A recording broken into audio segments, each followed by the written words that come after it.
Ladies and gentlemen, I am here in South Africa on a mission of solidarity and a mission for justice.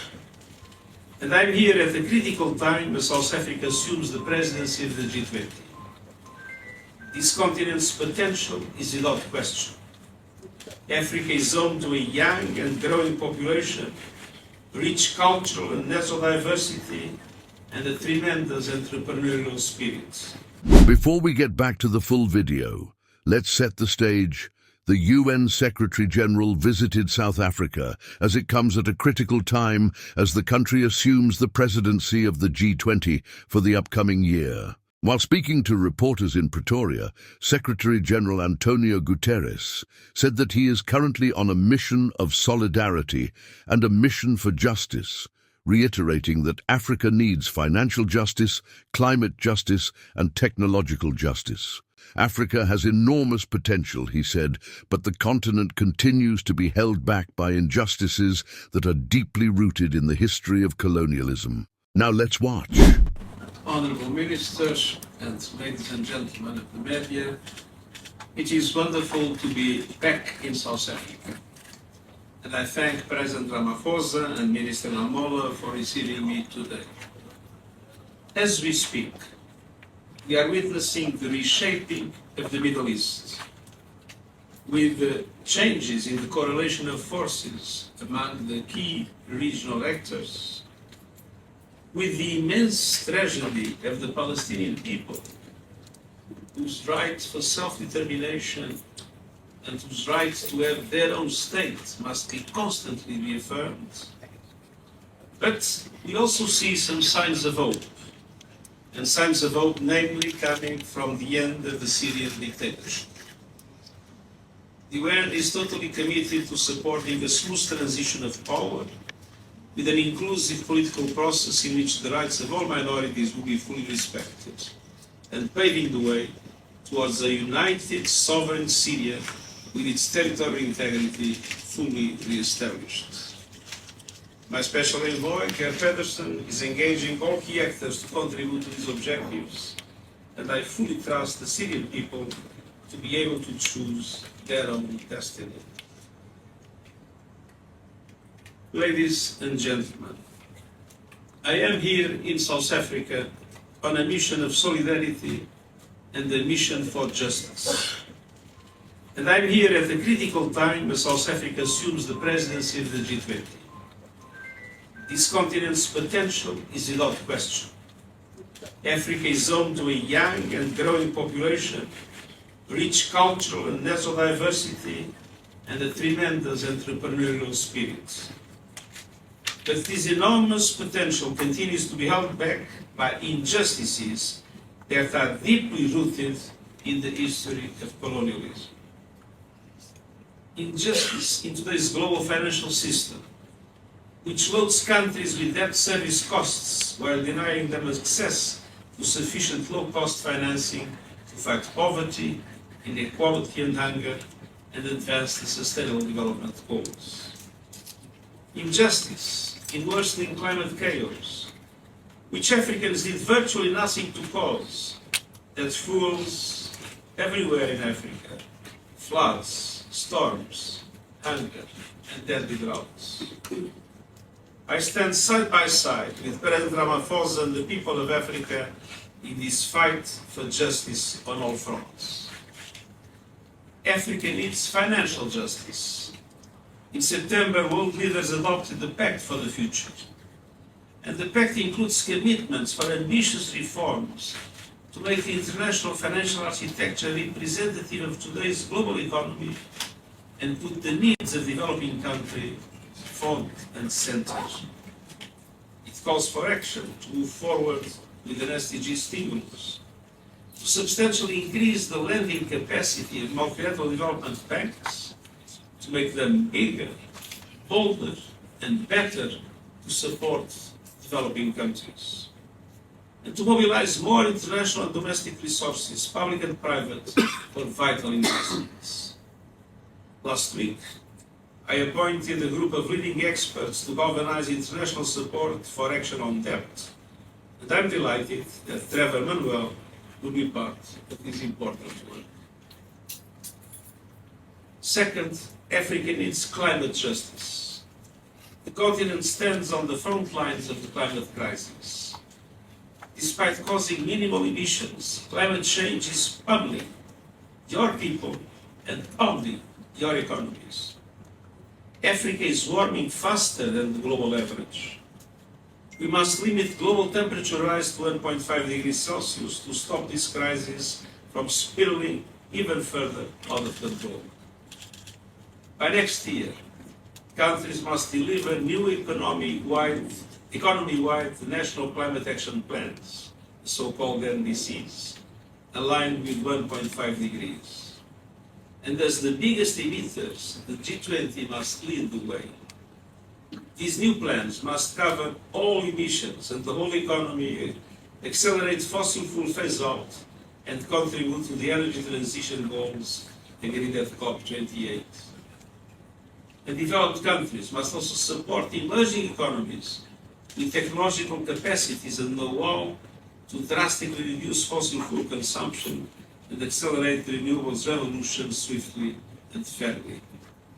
And this means creating innovative models of international cooperation, such as the Just Energy Transition Partnership that South Africa has been the first pioneer, and that has been afterwards copied in several countries in other parts of the world, namely in Asia. And this also means developed countries fulfilling their finance commitments by keeping their promise to double adaptation finance and meaningfully contributing to the loss and damage fund. There is a story that not many people know. When the loss and damage fund was created, there were a few pledges. And those pledges represented exactly the same amount that corresponds to the yearly salaries of the 10 best football players in the world. This gives an idea that when we talk about loss and damage fund, we must talk about serious things. This example shows that there is a lot that must be done to make sure that the loss and damage fund effectively supports developing countries. Throughout the world must help Africa build green economies anchored in renewable energy. It is an absurdity that Africa is home to 60% of the world's best solar resources, but only 2% of global investments in solar power. We must change this. And we must ensure that Africa's critical mineral resources that can power the renewables revolution worldwide benefit Africans first and most. We cannot repeat the mistakes of the past. The UN panel on critical energy transition minerals, co-chaired by South Africa, identified a set of principles and recommendations to empower communities, create accountability, and ensure that clean energy drives equitable and resilient growth with maximum added value for producing countries, instead of exporting raw materials with very low value. Africa also needs technological justice. Africa cannot be left behind in the technological revolution or be denied a voice as the world develops guardrails to harness the benefits of this technology and minimize the risks. Artificial intelligence is a perfect example.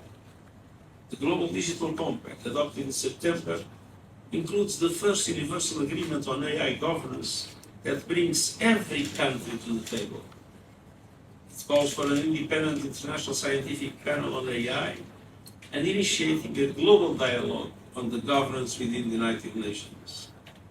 And it requests options for innovative voluntary financing for AI capacity building in developing countries, for them not to be left behind.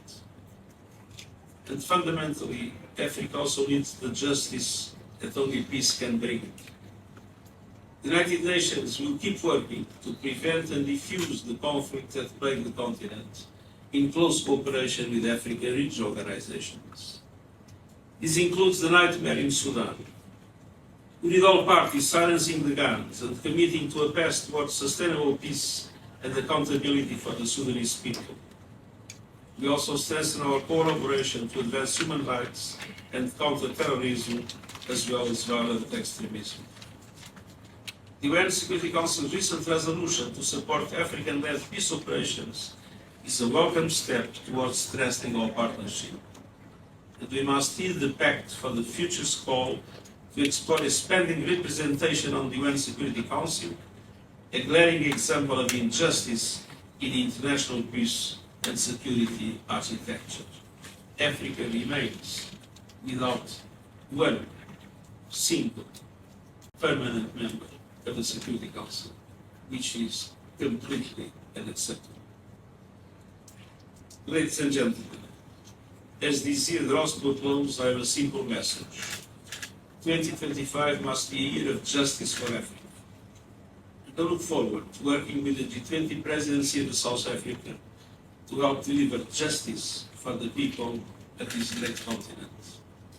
And at the same time, we will be fully supporting all South Africa initiatives in its role for mediation, in its role for justice, not only in Africa, but in so many other parts of the world. Thank you very much, Secretary General, for those remarks. At this point, I'd like to open colleagues for a round of questions. We're now in injury time, so let's keep it quite brief. Sophie, let's just note and then we'll shoot. Sophie, Amanda, okay, in that order, thanks. You see no one. Let's go. Thank you so much. My name is Sophie Mkwena from the South African Broadcasting Corporation. SG, you spoke about what's happening in Syria is of a concern in terms of the Middle East. Do you think world leaders are able to understand that this Middle East question must be resolved because the entire region will experience problems? I think it's our duty to do everything to support the different Syrian leaders in order to make sure that they come together, they are able to guarantee a smooth transition and an inclusive transition, and in which all Syrians can feel that they belong. The alternative doesn't make any sense. Syria had enough divisions. It's time for unity, and it's time for the establishment of its territorial integrity. Thank you, SG. My name is Amanda Koza from News 24. I'm not sure if the SG is in a position to tell us what exactly will you be talking to the President about when you meet him later today. What exactly will you and the President be discussing when you meet later today? Well, there are many areas of common interest related naturally to different situations in Africa and Middle East and further fields. But I would say the main objective of this meeting is to see how best can the UN support the South African G20 presidency, with the objective to make this presidency able to overcome the resistances that exist to change, in order for all the reforms that are needed for justice to prevail in international relations to become possible. We know it's not easy, and we recognize that protagonism is not ours, it's the South African presidency, but we are here to fully support the South African presidency.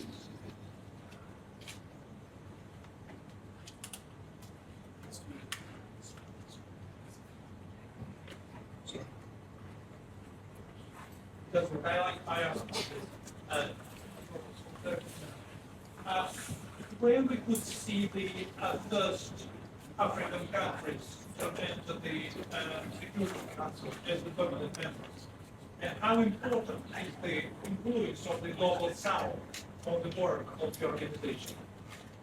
Well, first of all, in the work of the organization, the Global South has a majority in the General Assembly, and the Global South has today an extremely important role. if you look at the conclusions of the summit of the future, you will easily recognize that they respond essentially to the concerns of developing countries. And that demonstrates that the Global South and South Africa played a very important role, had an enormous influence in the way the UN is developed today.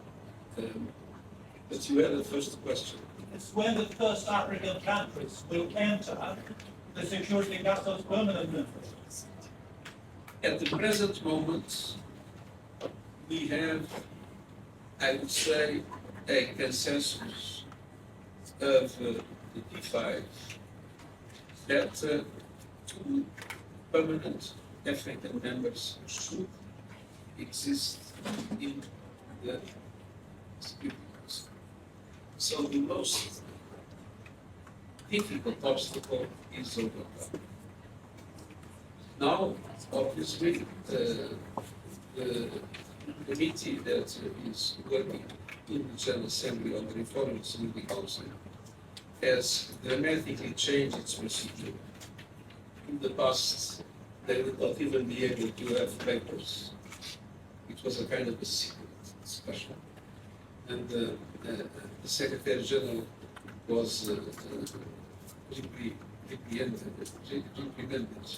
if he would speak about security council reform. Now I talk about security council reform permanently, and this committee is working seriously. Now, there are some difficulties. With other parts of the world, it might be more difficult. And then the African countries will have to choose their own representatives. But I am hopeful that I will not finish my mandate as Secretary General without seeing African permanent members in the Security Council.